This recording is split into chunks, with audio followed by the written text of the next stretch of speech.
Ready. Bismillahirrahmanirrahim. Rabbi shrah li sadri wa yassir li amri wahlul lisani yafqahu qawli. Dengar kan? Saya rasa kita tak perlu formal sangatlah. Okey, jadi saya Aziz Basiran. Sebelum itu saya ucapkan terima kasih di atas komitmen semua. Terima kasih kepada pengurusi majlis Encik Muhammad Faizal Muhammad Yusak. Boleh tepukkan? Ini orang penting. Yang berbahagia Presiden PAMJ Datuk Seri Dr. Syed Hussein Al-Habsyi. Yang berbahagia Datuk Haji Muhammad Rashid Hasnun, Naib Presiden 1 PAMJ. Yang berbahagia panel kita yang kita nantikan, Tan Sri Sulaiman Mahbub, Chairman MIDA. Juga tidak ketinggalan yang berbahagia, yang berusaha Dr. Muhammad Abdul Khalid, Economic Advisor. Betul kan? Kepada Tan Sri, Datuk-Datuk, tuan-tuan dan puan-puan, Barisan AJK, Exco PAMJ, Barisan Ahli Jawatan Kuasa, Business Forum 2023, media, para hadirin dan hadirat yang saya hormati sekalian. Jadi, saya Aziz Basiran sebagai moderator untuk pagi ini. Kita bersama dua tokoh yang dapat menceritakan ataupun menerangkan kita berkenaan tentang Malaysia Economic Outlook 2024. Jadi tanpa membuang masa, mungkin kita bermula dengan Tan Sri Sulaiman Mahbub untuk memperkenalkan diri beliau. Dipersilakan Tan Sri, dipersilakan. Nasir Aziz, Nasir Muhammad, sahabat saya, Datuk Seri Syed Hussein, Fellow PTD itu, sahabat saya Rashid, Betul Muhammad Khalid, memang sahabat saya. Datuk Seri yang bersekalian saya hormati, saya berterima kasih kepada Datuk Rashid saya untuk memintai kunjungan ini atau perbincangan pada ini. Nama saya Sulaiman Mahbub, masa lagi kemudian, tapi saya tetap jual di Penpas. Karena di kompos saya pun satu sebab keluar universiti dan kerja satu di PTD dan pencen 2009 itu adalah Telkom sikit, Maida sikit. Tapi ini saya banyak juga mengajar di universiti bersama proses Masters in Public Policy, saya mengajar khusus Public Finance. Ada subjek universiti. Itu aja sebenarnya. Terima kasih. Sebagai background. Terima kasih Tan Sri. Saya pun asal Pontian. Saya lahir di Hospital Pontian. Okey, tanpa melengahkan masa juga, kita jemput Dr. Muhammad Abdul Khalid untuk menerangkan tentang self introduction sikitlah. Latar belakang sikit. Dipersilakan Dr. Terima kasih. Saya bukan orang Johor, jadi Dr. Rashid jemput saya sehati datang. Saya orang Kuala Pinang, Presiden satu Pinang di sini. Dan saya belajar, kawan saya belajar kami banyak pada guru saya, Nasri Sulaiman. Saya belajar di US dan di Perancis. Balik banyak di pusat pendidikan. So, mungkin perbincangan kita pagi ini saya rasa mungkin saya langkah dulu kita lebih informal dan lebih berterus terang mengenai apa yang berlaku. Kita media kan, so we should be frank and honest discussion.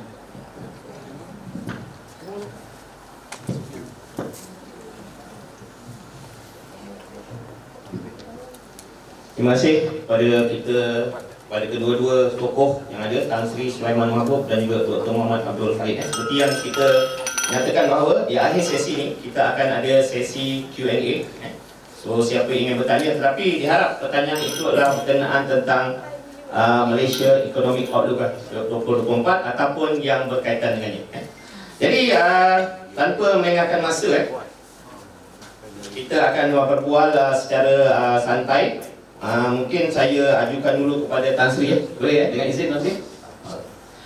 Alright, so yang pertama apakah kesan kepada ekonomi negara? Kesan kepada ekonomi negara dengan susuk nilai ringgit ni, Tan Sri, ataupun pasaran saham ni. Mungkin boleh terangkan kepada hadirin dan hadirat. Saudara Aziz, mungkin saya ambil masa sikit untuk menjelaskan pasal boleh dengar ni? Boleh dengar. Bergema sangat. Yang clear sikit. Tak apa, ialah kita sekarang dalam masa peralihan. Pasal kalau tidak dalam 3 tahun lepas kita ada masalah COVID, sebab jadi ekonomi duduk sampai 3%, 4%. Jadi masa 2020, 2021, 2022 dan sebagainya, 2023 baru nak mula nak strengthen. Jadi kita masih dalam peralihan. Banyak masalah yang disebabkan oleh supply chain breakdown di 2021 dan sebagainya, di pergerakan goods and services atau perkapalan dan sebagainya disebabkan COVID. Kapal singgah tempat ni, satu COVID dia ni you are suspended for about 1 week and to be checked. Jadi kesannya ialah breakdown in the supply chain of the whole world sebagainya. Bila kesan demikian, maka harga barang naik. Remember, 90% of goods in the world carried by shipping cargo. Jadi bila ship tak jalan, can you imagine? Jadi semua naik guna kapal terbang, maka cost naik. Jadi cost inflation dan sebagainya sebab breakdown dalam supply chain. Itu dalam 2021, 2023. Yang kedua lepas itu, oleh kerana peperangan di Ukraine dan sebagainya, dan juga kesan COVID, jadi barang-barang naik. Bila barang naik, interest naik. Barang naik, inflation naik, terus pada interest rate. Bila naik interest rate, maknanya segala kos pinjaman akan naik. Jadi bila di Amerika pun inflasi naik, di Amerika dia punya peran monetary policy itu is very powerful. Dia tak gunakan fiscal policy, dasar penjualan. Dia always monetary policy. Itu banyak fiscal policy penjualan. Jadi bila guna monetary policy, dia attack the inflation using interest rate. Bila naik interest rate, satu dunia datang move punya fund. All the world move the fund to US because the return is very high kan. Bagaimana? Dia semua kesana. Jadi semua duit meruduk, hampir ke 90%. Meruduk except mungkin Singapura dah pun naik sikit lah kan. Semua meruduk. Jadi satu dunia terjejas. Jadi dolar ni bila naik, dalam mana di currency kita jatuh ni dibayar lebih. Jadi sekalian barang naik harga dan sebagainya. Jadi naik inflasi, jadi kesan, jejaskan. Jadi itulah backgroundnya. Jadi 2023 kita baru nak pulih ekonomi kita.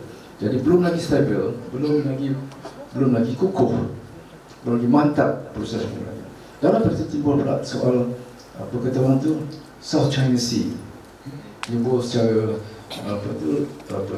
regional tension, South China Sea dan sebagainya, China dengan Amerika dan sebagainya.